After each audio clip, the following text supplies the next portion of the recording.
ED पर भड़क उठा सुप्रीम कोर्ट, लगाई जमकर फटकार, मचा हड़कंप। इन दिनों सुप्रीम कोर्ट केंद्र की एजेंसियों ईडी और सीबीआई को जमकर फटकार लगा रहा है। कई मामलों की सुनवाई करते हुए केंद्र की एजेंसियों को नोटिस भी जारी कर रहा है।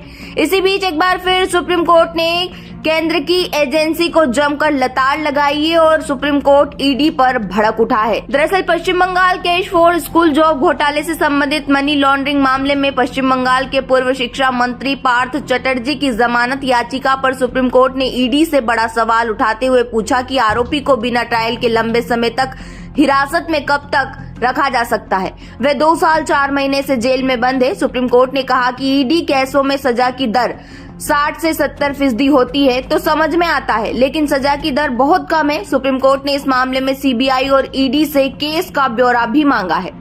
बता दें, जस्टिस सूर्यकांत और जस्टिस उज्जवल भुइयां की पीठ चटर्जी द्वारा पश्चिम बंगाल में सहायक प्राथमिक शिक्षकों की भर्ती में रिश्वतखोरी के आरोपों पर मनी लॉन्ड्रिंग मामले में जमानत की मांग करने वाली याचिका पर सुनवाई की। सुनवाई के दौरान चटर्जी की ओर से वरिष्ठ वकील मुकुल रोहतगी ने कहा, याचिकाकर्ता जमानत चाहता है और उसे 23 जुलाई 2022 को गिरफ्तार किया गया था। मामले में अभी तक ट्रायल शुरू नहीं हुआ। इस केस में 183 गवाह है और 4 पूरक अभियोजन शिकायतें हैं। उनकी उम्र 73 साल है। बता दें, वकील ने कहा कि वे एक मंत्री थे जिस पर नकदी के लिए नौकरी के मामले में आरोप लगाया गया था।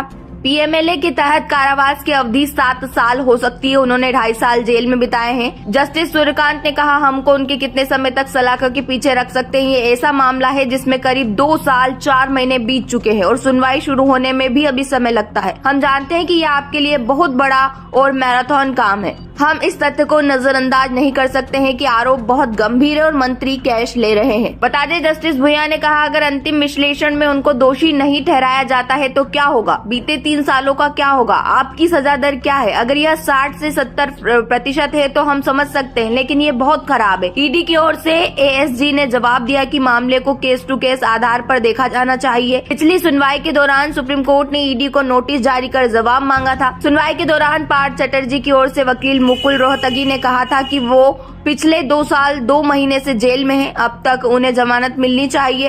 अप्रैल में कलकत्ता हाईकोर्ट ने इस मामले में पूर्व शिक्षा राज्य मंत्री पार्थ चटर्जी को जमानत देने से मना कर दिया था।